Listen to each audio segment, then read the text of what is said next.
probably at risk of extremely inflaming Marco, we're going to go ahead and segue from all these art house movies to Mark.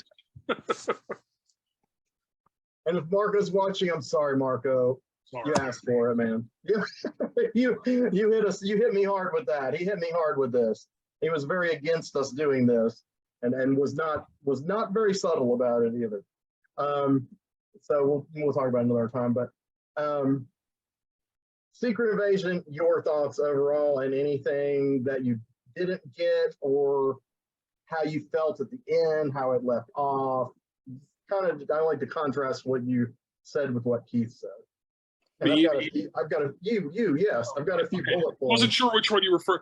Yeah, overall, I enjoyed it. I'm hoping that it pays off, and I know that sounds kind of strange, but to me lately, they either don't seem as interested in the continuity paying off, or they're kind of building but don't really know where, so they veer a lot of things off and then they never build on it again.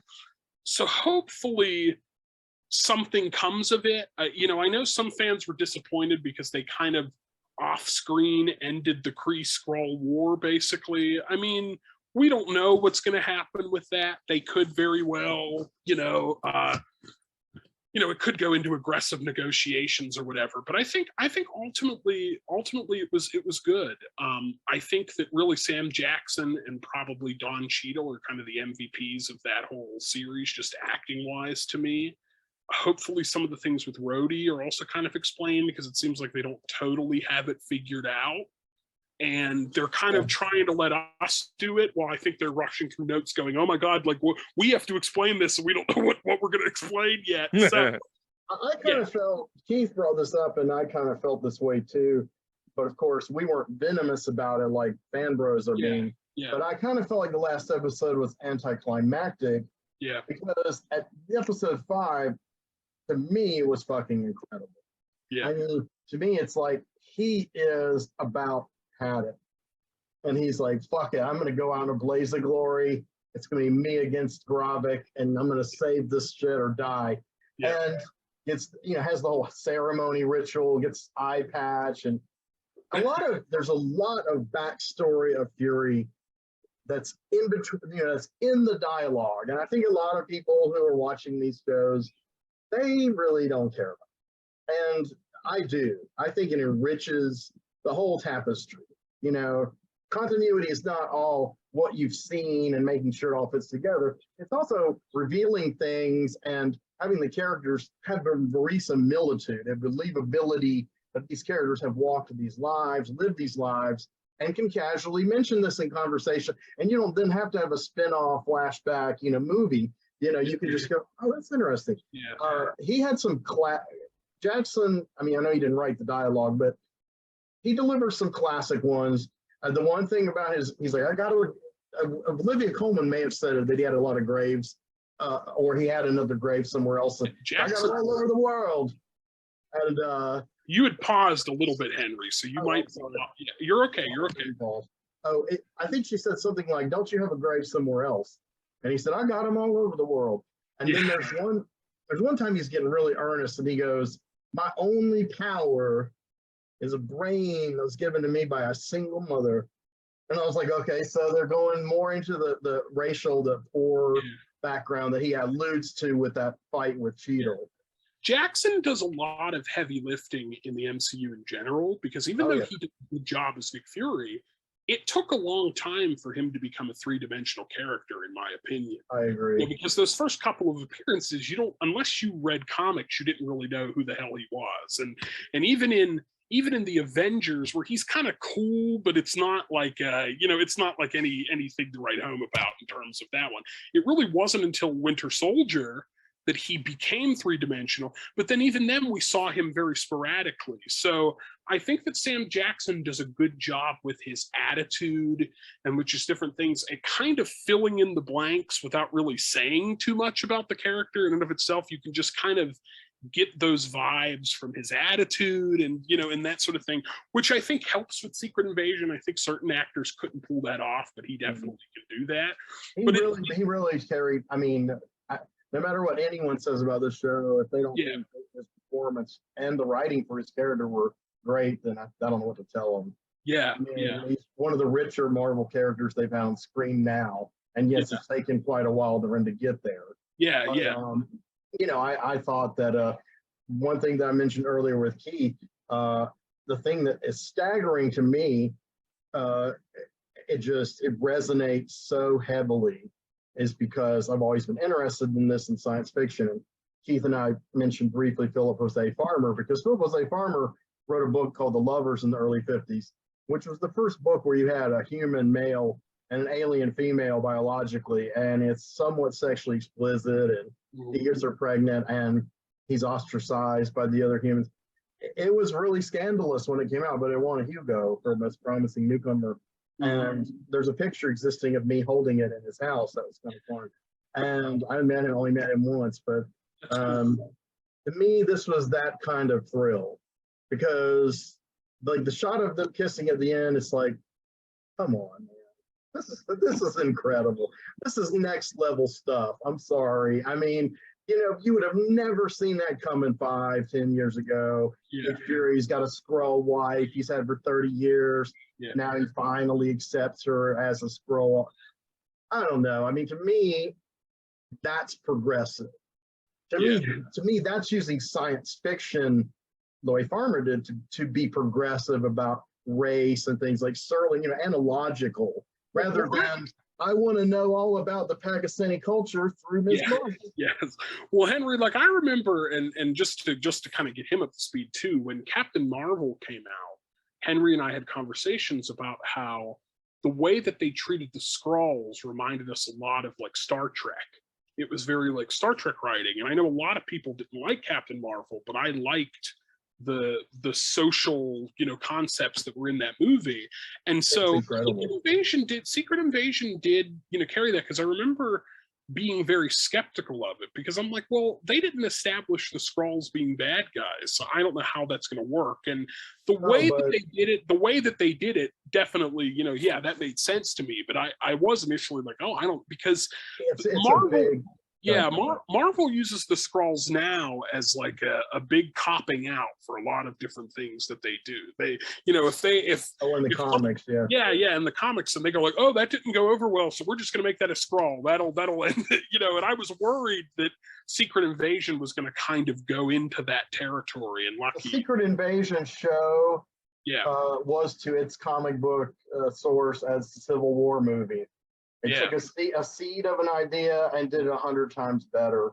And, you know, I thought Secret Invasion was lame, and Elektra's a Skrull. Why Elektra, of all the most outsider characters, who other than Matt has no connection of any kind of emotional level with the Marvel Universe? I mean, who cares if Elektra's a Skrull? Only Daredevil would care, you know, and it's just so. Yeah, I actually did read the complete Secret Invasion comic books, and I thought it was also anticlimactic too. And somebody made a really good point online that they make Norman Osborn the president of the United States because he kills the Skrull Queen, and it's like they only did it because they wanted that Dark Reign story arc. They already thought of Dark Reign, and they were going to do that, and like.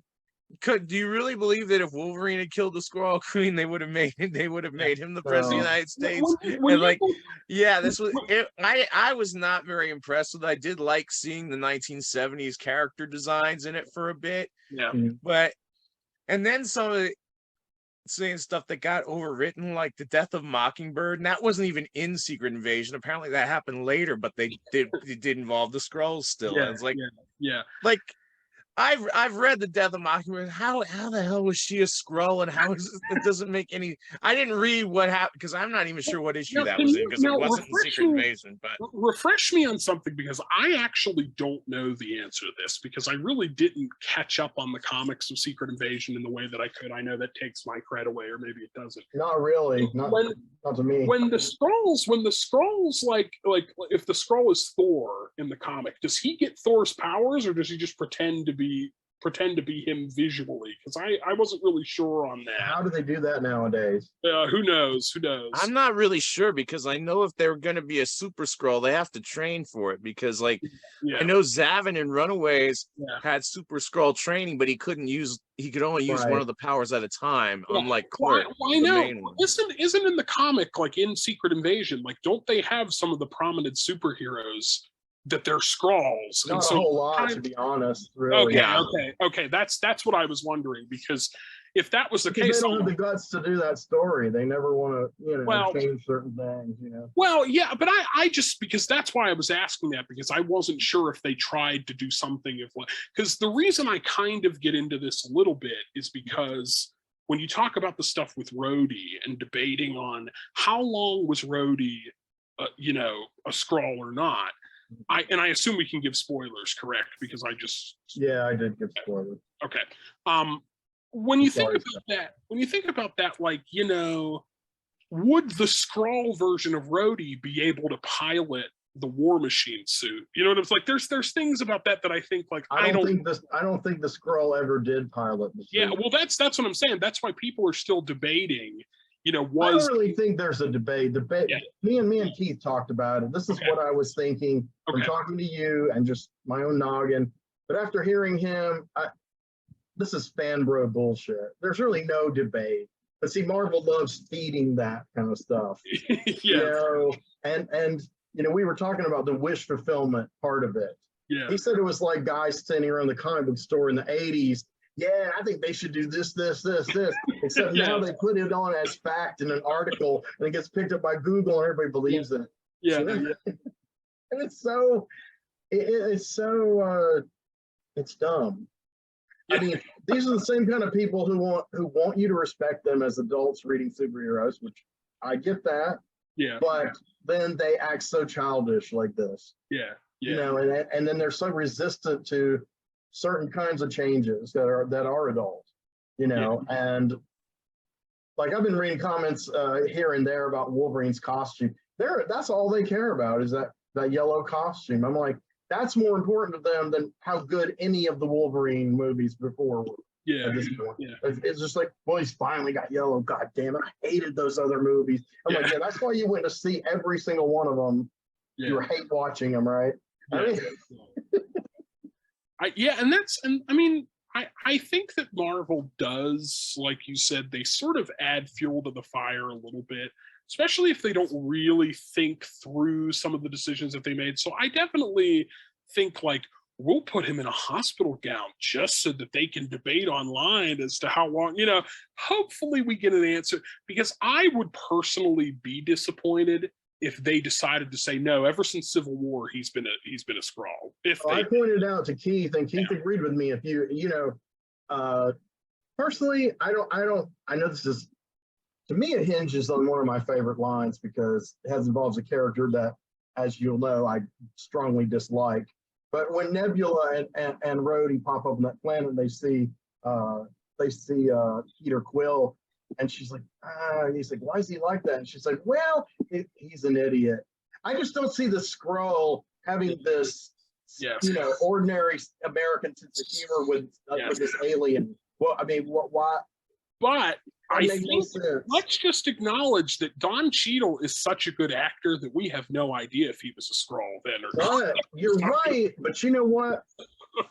I think his first appearance on the Fury show is what I thought. He was a little mean and pissy, but I thought it was still within his wheelhouse.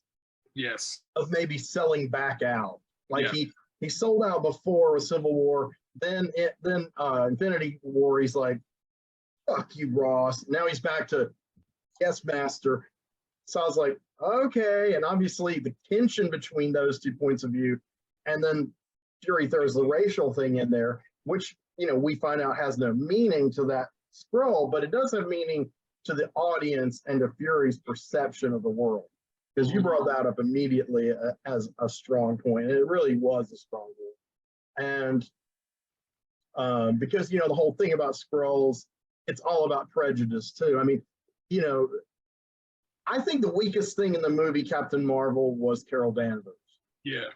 I think the whole Fury Skrull Kree, all of that, I thought it was brilliant. I mean, it was well adapted, and it did something no one expected. It made all the Skrulls sympathetic, which probably pissed a lot of people off, but it's about American imperialism. The Skrulls are the refugees. The Skrulls are Syrians. The Skrulls are Iraqis. They're Afghanistanis. They're Haitians.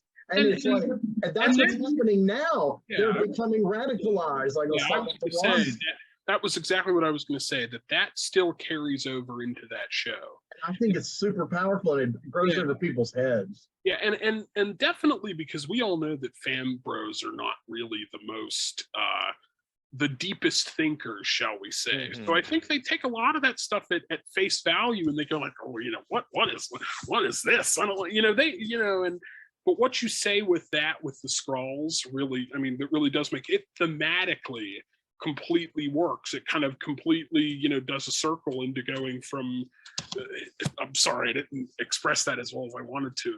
It really pays off what we know about Nick Fury, stuff that happens in Captain Marvel, and pays off by the end of Secret Invasion, which I liked.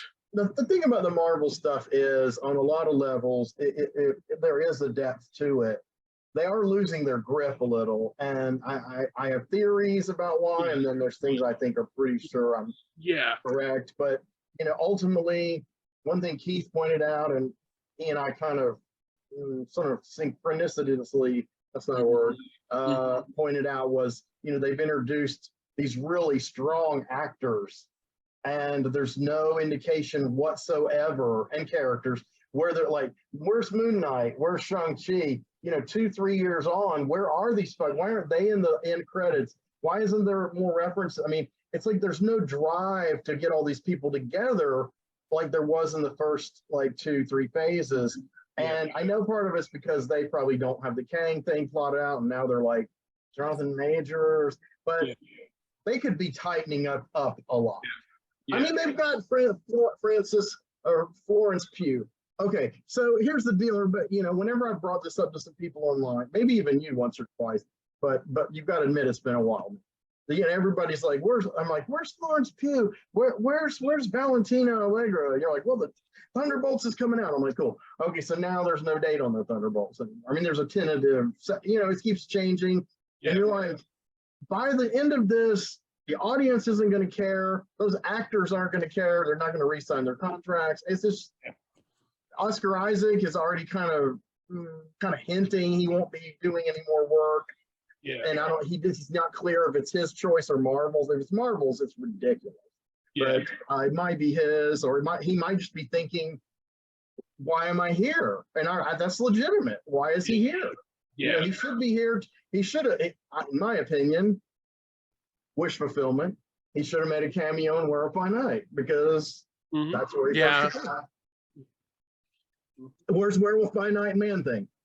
God's sake, where's Man Thing? Well, that's when I mentioned earlier about how I said that lately it seems like things that they've introduced they haven't really been revisiting or paying off. No, I know. And you even look at I know they showed Man Thing's face in Thor Ragnarok, and he goes, "Oh, he's gonna be in a movie soon." As like it never happened. And of course, they killed off Ellen Brandt in Iron Man 3, so you got a problem with that. Oh, yeah. Well, the Man Thing is in the MCU now, because he's in the Werewolf by Night special. Yes. Have you seen it yet? I haven't, but I understand they went with him talking like in the R.L. Stine series. You got to watch. No. I will say this, it's hyperbolic. If there's one recent one that you personally know and you have to see, you've got to see that fucking Werewolf by Night. I mean, it's an hour long. Another level. It is very different, and the characters are very well adapted. It's good. I mean, Man Thing is only thing they changed. Spoiler: the only thing they changed, because I consider it minor, other people might not, is that he sort of vocalizes in sounds like he understands what Jack Russell is saying on some level. So there's a little bit more of a cognitive, but they play it a little bit for humor. Well, in the early comics, you could tell he was understanding stuff to a certain degree too. So that's true. But then you remember Steve Gerber wrote his brain cells split over his whole body. Yeah, he talked about that. He also said his ears were in his forehead, so he puts his forehead up to the ship that what's his face is in, Wondar is in. Mm-hmm. Yeah, I remember that. And what's funny though is there was a brief instant on the internet when if they had went with it, he'd be big. Because people were fascinated with that character who never heard of him before. And they were like, what is this character? He's hilarious and yet weird and wow, you know. And it's like, hurry, Marvel, get your shit together. They don't have to wait for an actor. You know? Yeah. Well, so what I'll raise is kind of part of the theory of what we're talking about. And I don't know how far you guys got into this. As far as Marvel not paying certain things off and you know, us talking about like, yeah, like where is this all going? Is this going to have some kind of, you know, there's even been things that they've established that you would feel like, and not to take away from Secret Invasion, but you would feel like, well, why didn't they do this for the Skrulls? Or I mean, they have a whole giant celestial in the middle of planet Earth that they could have just said, you know what, you guys could take that, you know, do that. They just haven't established that. We have repercussions of that, you know. It's things that they've been setting up that they just kind of forget it. They have like a one-track mind with, no, you know, we'll go back to that later. And yeah, Nick Fury totally could have said, you know what? We have this celestial that's sticking out of the middle of the Atlantic Ocean or Pacific Ocean, wherever it's at. Why don't you guys just go there and it'll be a sovereign nation or something? That's a brilliant idea, and it would echo kind of what Marvel's done with the X-Men. You know? Yeah, for whatever reason, they didn't do that. I mean, I don't know what, I mean, we all know, and I'm not trying to get into this aspect of things. I mean, who knows what got fucked up with COVID and all these other, I mean, we have no idea. So there could have been things that they were like, yeah, we're going to do that. And then they just never, you know, they just never happened. But yeah, I get them wanting to pour their money and time into regrouping after COVID, but they did make a big comeback. I mean, Spider-Man was a big fucking movie. Oh yeah. Wakanda Forever was a big fucking movie. Yeah. But it just, and what I'm worried about with like the stuff with Secret Invasion is you look at anything that's going on with the Marvels, and you're like, well, how what is from Secret Invasion porting out? Because you're assuming. Like I said, man, did I tell you my idea? I don't know, maybe. About what I thought the Marvels should be about? Refresh me, and then I'll tell you. I don't think I told you, man. I told Keith. I told Scott and Justin. Okay. Because here's what one thing Keith raised, which I'd seen somebody raise on the line the other day. Valid point. So now we've got the Super Skrull, right? So the Super Skrull to me, Gravik is, I like his character if you're going to look at him as, here is a brown person who's disenfranchised and becomes a terrorist. That's the superficial, his attitude, even his accent. You know, he played that kind of character perfectly, and that's what you want in a spy kind of show nowadays, I guess. But as Super Skrull, he only makes, other than the battle, he only makes one appearance. Yeah. That's when they all almost kill him, and then he blows up, you know. And he still doesn't, well, he doesn't have all the Super Skrull powers then, but he overpowers them by turning him back into his normal self and just knocking the shit out of them. But the character in the comics is named Clert. Now, Clert is a long time fucking character. And I just watched, did you watch his history on Mary Marvelite? Yes. Oh, that was so incredible. So I've always thought he did have a nobility to him. Yeah, and I would agree with that. I actually did like the, when it came out, I liked the Chris Claremont Marvel team up, and I was kind of like rooting for him against Ms. Marvel. I did not like Ms. Marvel, the way he wrote her. I thought she was just too... You mean the Carol Danvers one, right? Yeah, not too feminist, but since Claremont, I know Claremont in real life is a feminist, and at that time he was like married to a Wiccan priestess. But the thing about Claremont is he just, his stuff's so overwrought that I think it loses what he's trying to get across. You know, and I know he was in an industry where everything was overwrought. Yeah. But Don McGregor was overwrought too, but Don McGregor didn't throw pop psychology and cliche sexual politics. He had progressive ideas about sex and race and everything. Claremont was kind of like, women are better than men. know, and Ms. Marvel can beat it, you know. And so she's like, I'm gonna beat that fucking Skrull. And you know what? As a kid, I know a guy who knows Chris Claremont. Said he described him as not a happy guy. well, you know, he's so goddamn rich. You would hope he'd be happy by now. Yeah. He's not as mean as John Byrne. I'll give him that. He's more of a gentleman than John Byrne. But hey, can we just do a John Byrne hate episode? Can we just yeah. do a 45-minute episode where we just rail into John Byrne and how much it's got to be connected. So this is the problem. Since John Byrne built so many bridges, almost none of his work has been accident. So it's going to be hard. But I mean, you know, because personally, I credit Claremont with the innovations in plot in the X-Men. See, like I'm saying, I don't really particularly like a lot of his characterization and dialogue. Yeah. But there are some winners in there. I mean, you know, the stuff with Wolverine, some of that John Byrne made up. I'll give him credit. Yeah. Becoming a different kind of character outside of the yellow costume. And of course, Cochran designed him by ripping off his own character, Timberwolf. And, but, you know, Claremont made up the Magneto stuff, and that has had endless resonance. Magneto was just a lunatic before Claremont. Yeah. He was a pretty thoroughly he looked cool, he was powerful, but you read his dialogue and you're like, shut up, man, Jesus. Marvel used to. I thought he was good when you first saw him as an old man when Roy Thomas and Neil Adams did that You're run. right. I did like that. They made him cool. Well, he wasn't an old man. He just had silver hair. Well, he had white hair. He wasn't old, but he was older. Right. But he was older than you thought he was. He always had silver hair. But you didn't know that. He always wore the damn mask. Doesn't he have really slowed aging too? Where like he's older, but he's not physically as old. He was reborn by one of the Shi'ar, because in the Defenders, the ultimate mutant Omega that he created shrank all of the Brotherhood down to babies. And then Marvel just was like, oh well, forget Magneto. And then that was that. And Claremont was like, wait a minute, I'm doing X-Men, I gotta have Magneto, he's back, he's more powerful. Why is he more powerful than ever? You know, he was still kind of a lunatic, but he was a little bit more tempered, but he was really more powerful. And so he explained, you know, that the Shi'ar guy, the Red, enlisted him to kill the X-Men. Well, that makes sense. So he brings him back, and he's like 25 physically, and he's got all these barriers to his powers mentally are gone. So he knows he can tap into the electromagnetic fields and all this stuff.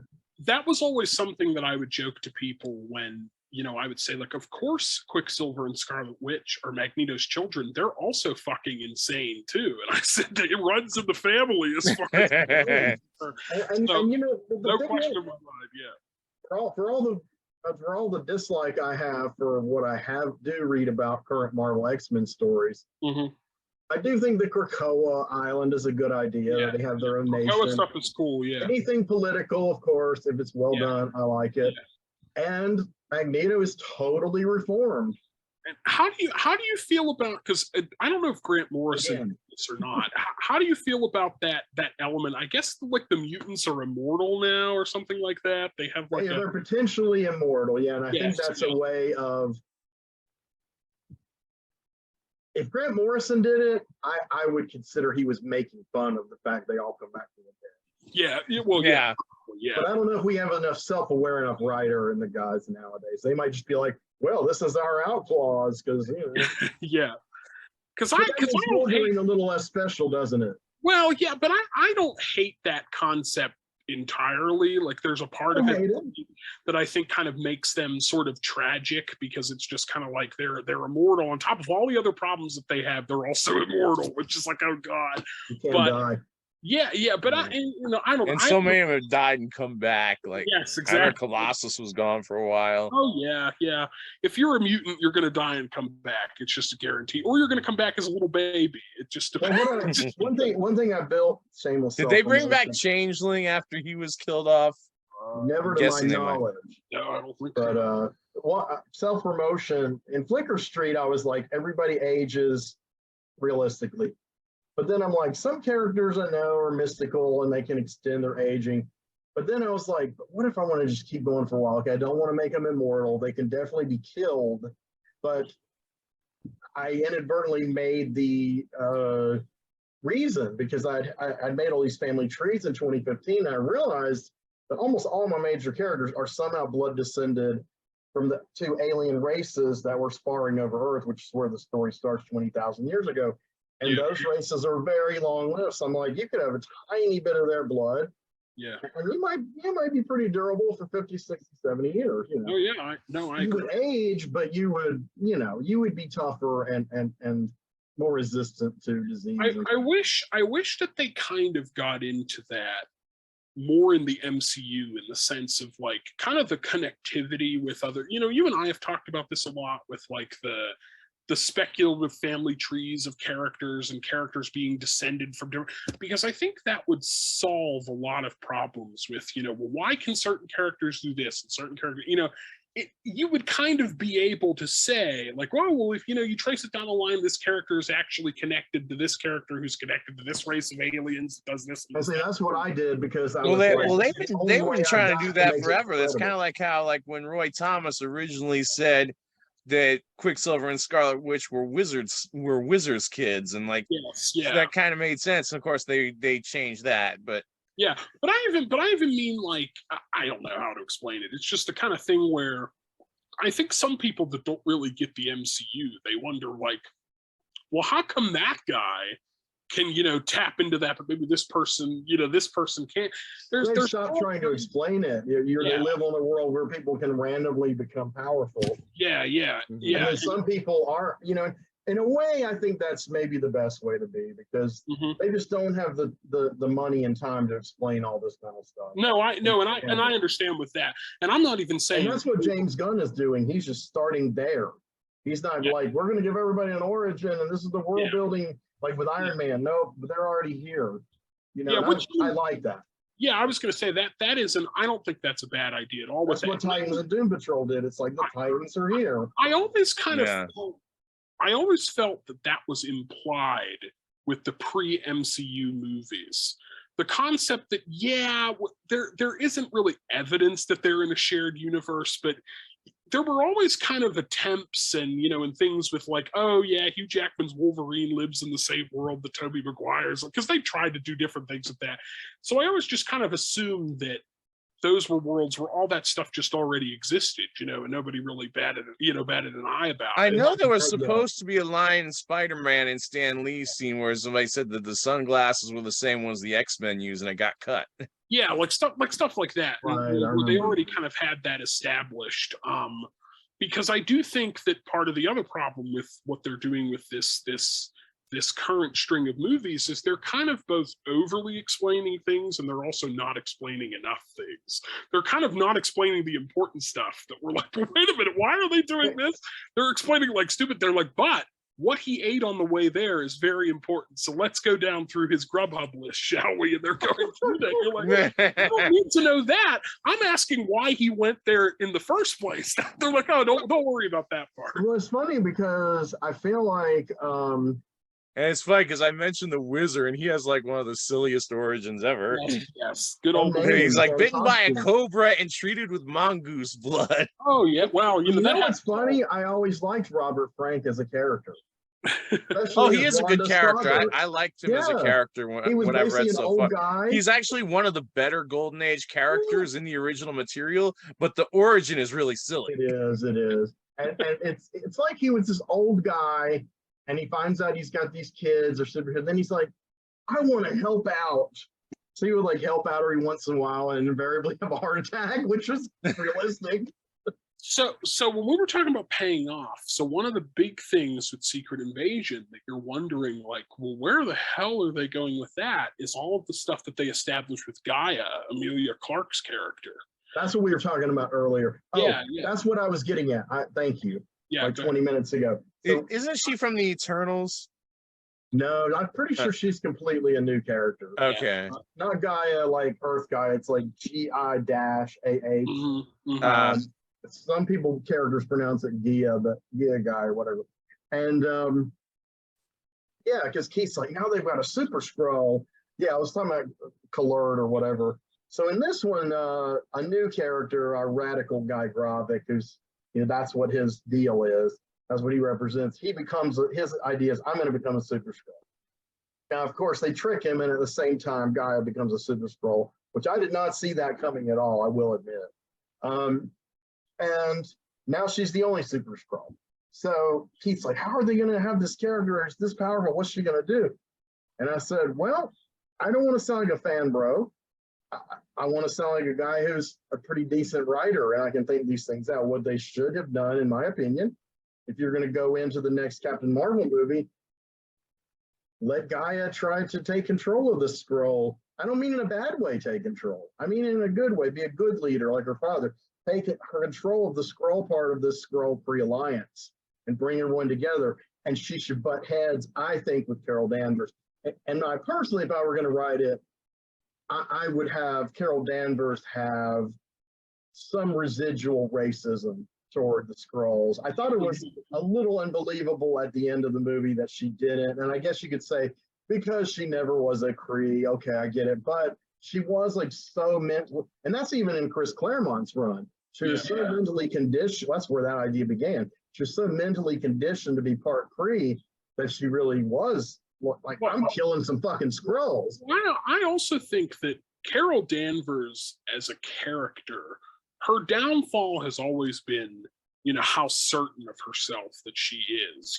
Sometimes even when she takes a commanding leadership position, sometimes it isn't the best course of action to do. She's not, in my opinion, and this isn't a bad thing about her per se, I think she's an interesting character, but sometimes she doesn't kind of think before she does certain things. And I feel like that character should have a little bit of that blowback of like some of the stuff that Nick Fury was going through, but she should have it on more of a cosmic level. That's what the Marvel should be about. That's what I was gonna say. What if she tried to stop? Yeah, I was noticing that recently. I was reading the Miles Morales, and you got a hint of that. I'm sure there was more of that because it was a crossover, and I was just reading the Miles Morales part.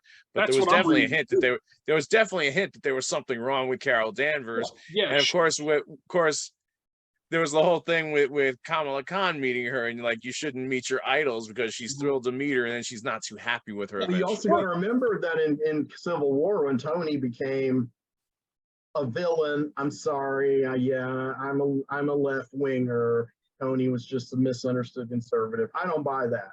No, he was a villain. He was out there killing people who were his friends. Yeah, and he hasn't really changed since then. No, not they much. have never shaken that off of him, really. And he's never paid for it except when Thor beat his ass. That's the only time.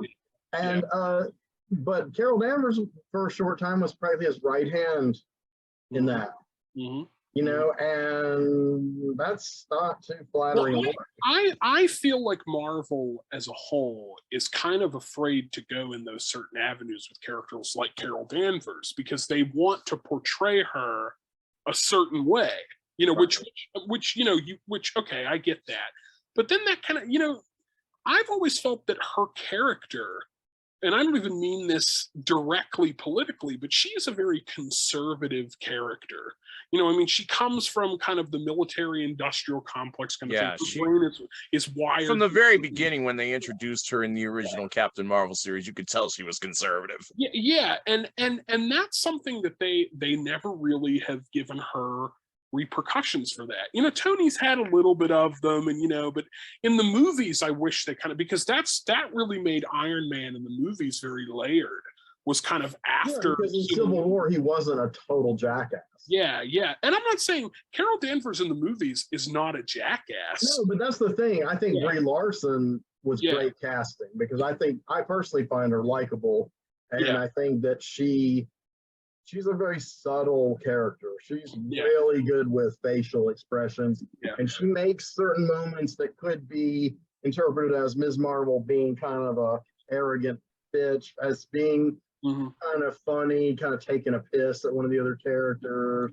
It's not so, But I think like when you're doing something like the Marvels and you establish all these things going on in Secret Wars, and there is a whole 30-year period of time that we have no idea what Carol Danvers was doing and why she wasn't doing some of this heavy lifting, as far as what you're talking about. And even when you're saying like she could have a little bit of that kind of, I don't know how how you referred to it. You didn't say racial memory. You said kind of like something conditioning. Yeah, with racial conditioning, that they could even play on something like that maybe during that 30-year period of time she just didn't help them for reasons, you know. I mean, what if I know what they're gonna do. Yeah, they're gonna have my guess what they're gonna do is, like, when they bring in the MCU X-Men, Rogue is gonna take her powers and they're gonna be done with her.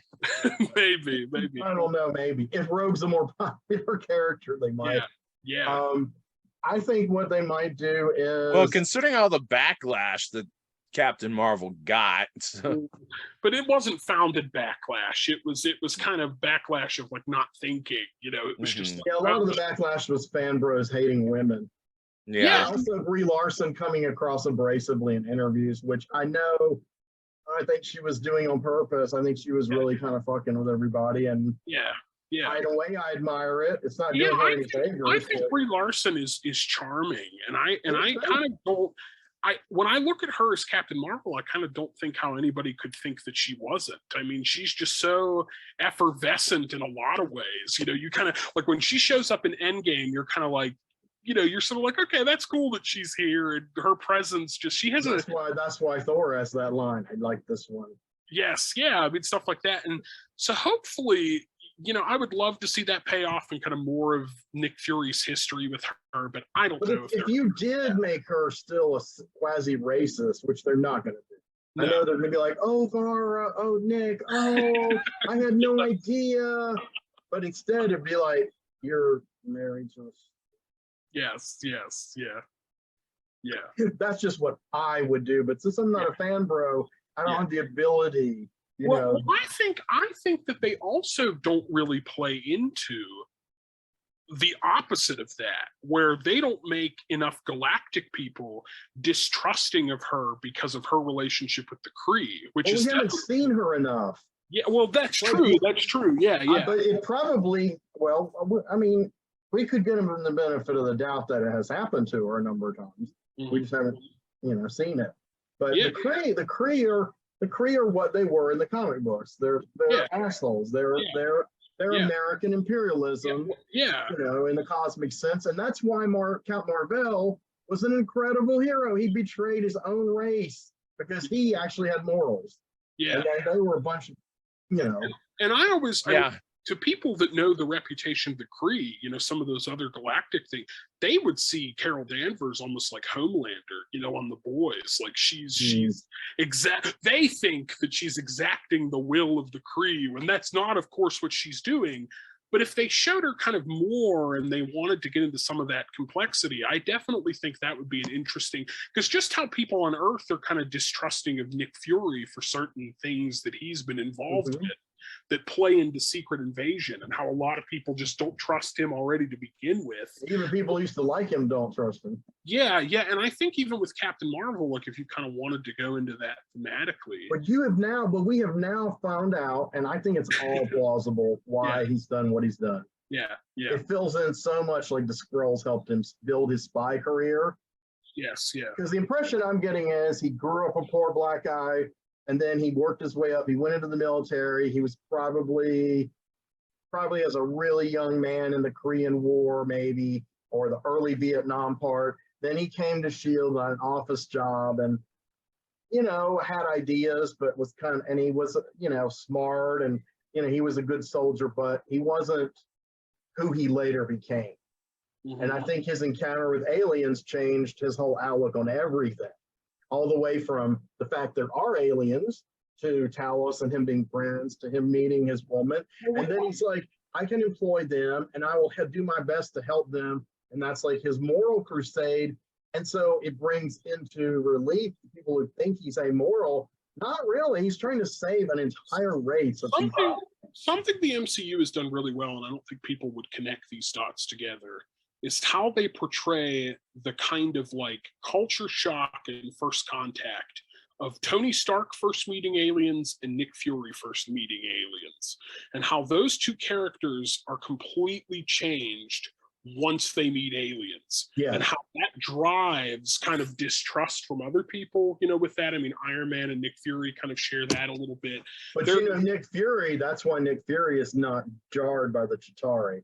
Correct. Yeah. He's Yeah. the least bit phased. Yes. And you Yeah. just think it's because he's such a, cold badass. But no, he really has experience. Yeah, and that changes, and how he thinks of national security and all these other kind of things. And it does the same thing to Tony Stark too. But we come to find out that even though Nick Fury, I think, makes mistakes, he's definitely more level-headed and calm, cool, and collective than Tony Stark is. Tony Stark kind of doesn't think before he does a lot of that kind of stuff, and he thinks he knows the answer to it. Yeah, and Nick Fury knows to go to people who do know the answers, to that kind of stuff.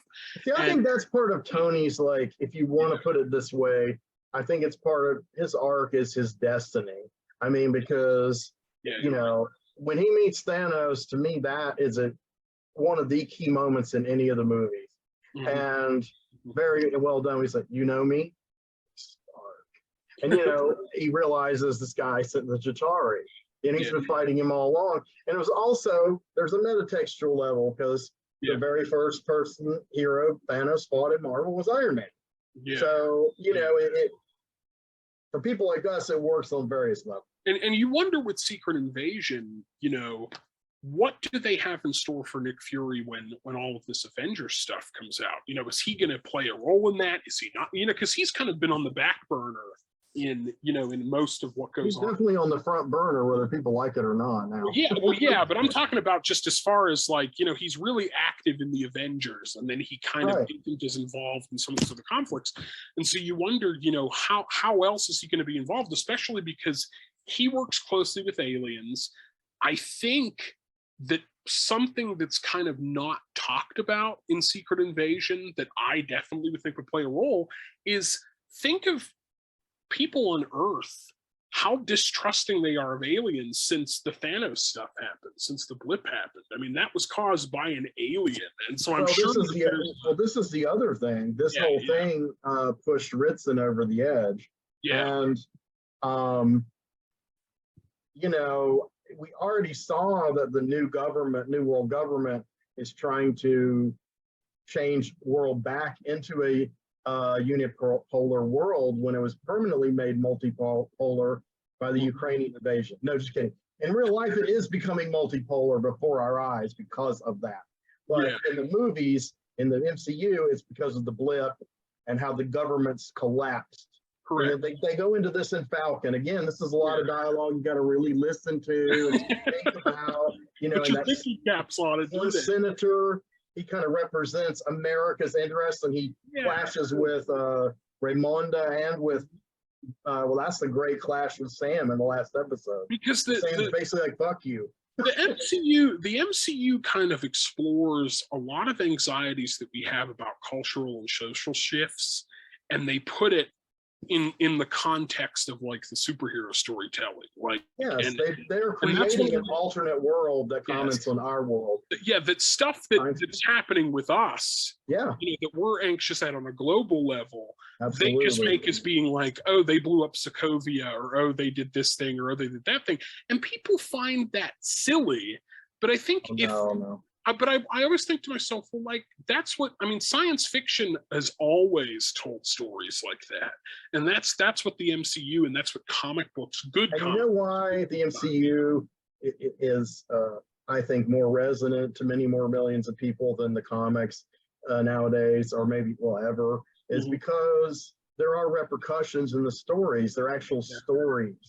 That go on. Marvel is like an event, somebody dies, they come back to life, back to square one. And that was what Stan Lee always wanted. I've been told by people who actually knew him.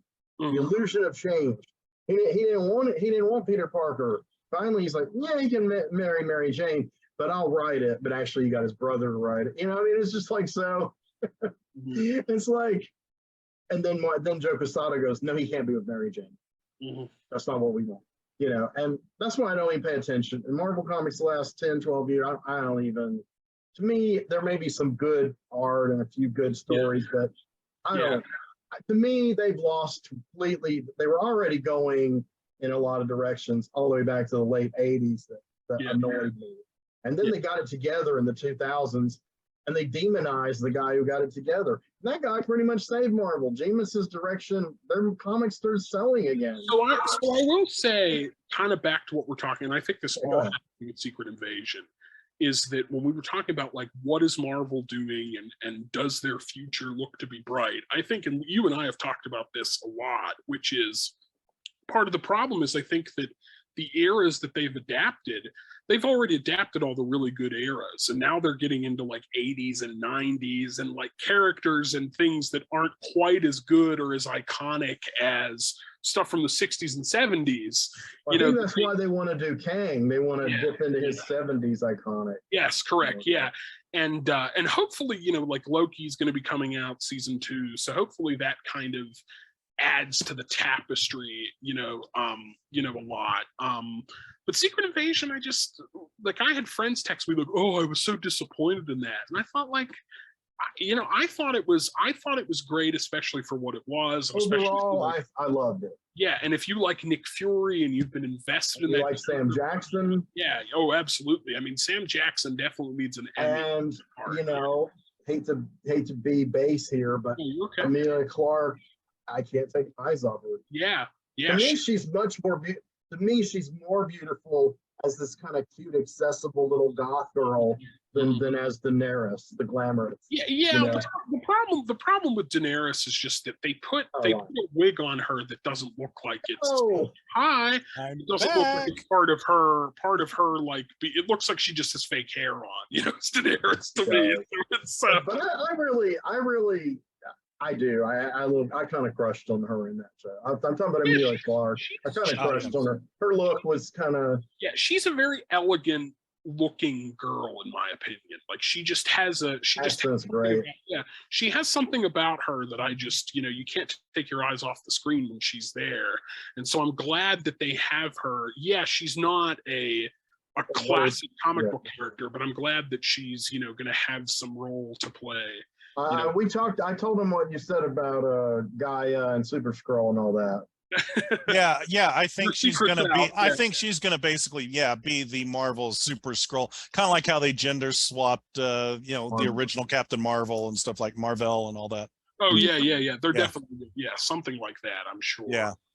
I think I really am sad about Talos. I thought that it was good for the story. Yeah, but, yeah. I expected it, but I didn't want it to happen. I really just like him. Me too.